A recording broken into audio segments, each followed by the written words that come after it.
So we're here with Dave Calleja. Dave, one of the most experienced coaches in Great Britain. Seen a lot of programs, a lot of athletes. When you look at the program, Dave, you look at youngsters, tell me what do you look for in a youngster? What talents do you look at first?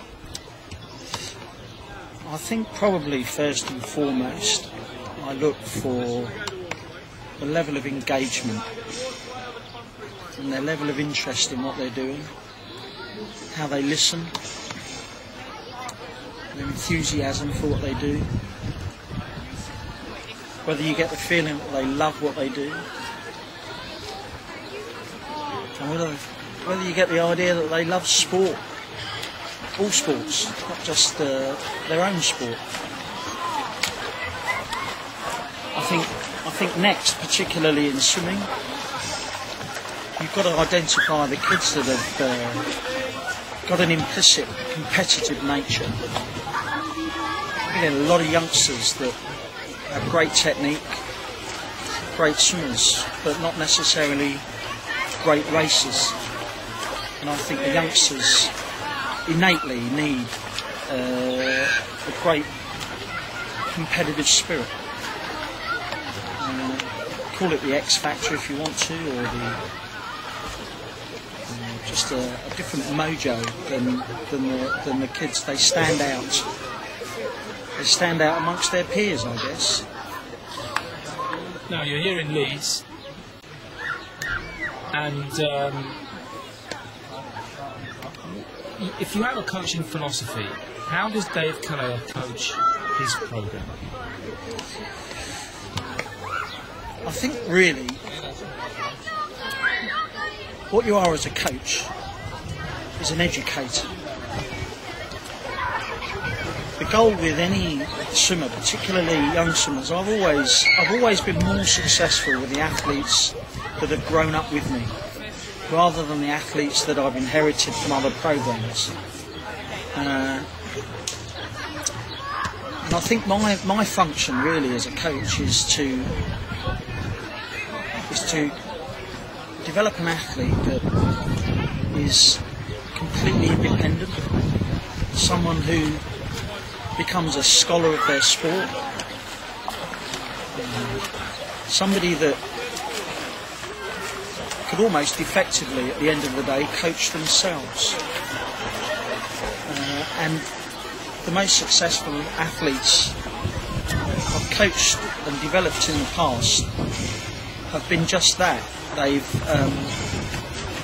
They become at least as knowledgeable as you, and that's the right thing. Coaches shouldn't feel insecure that their athletes become knowledgeable. You don't necessarily want them to become more knowledgeable. So I think if you get to that stage, then perhaps it's time for them to move on. But I think, in a nutshell, that's what it would be, to develop athletes that do become independent of you and of anybody else. And I think they probably end up being the most successful athletes on the world stage. It may seem an obvious thing to say, but in practice it's not always quite so obvious. So you're here on a week's training camp at the Best Centre, outdoors in the sun. It was a fantastic week.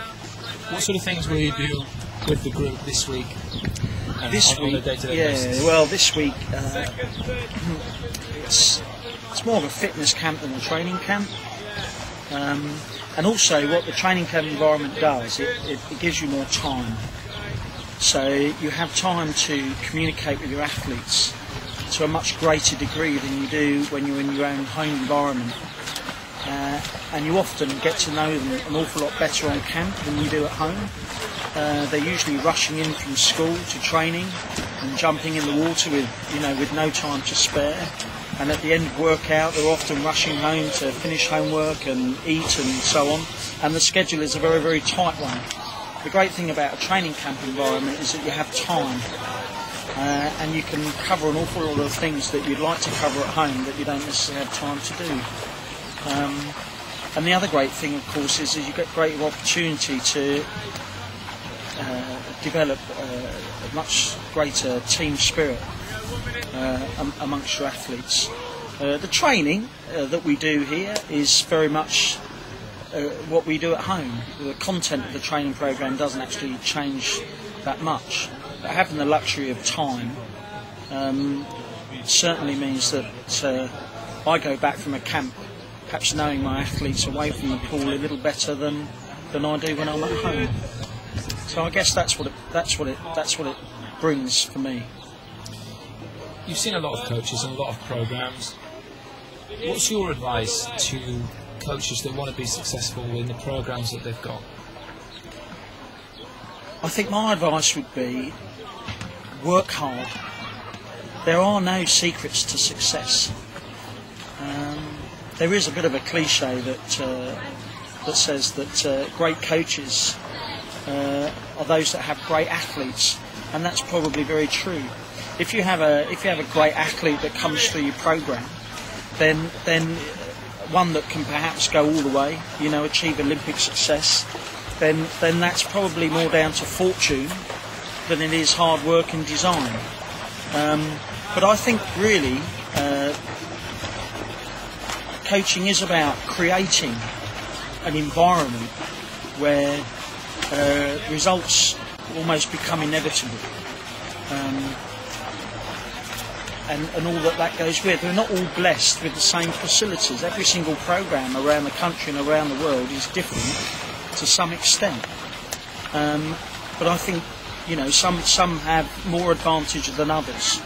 But I think if you work hard at what you do, you can actually make any environment work for you. And I think that creating an environment in which your athletes exist is probably the most important thing you can do as a club coach.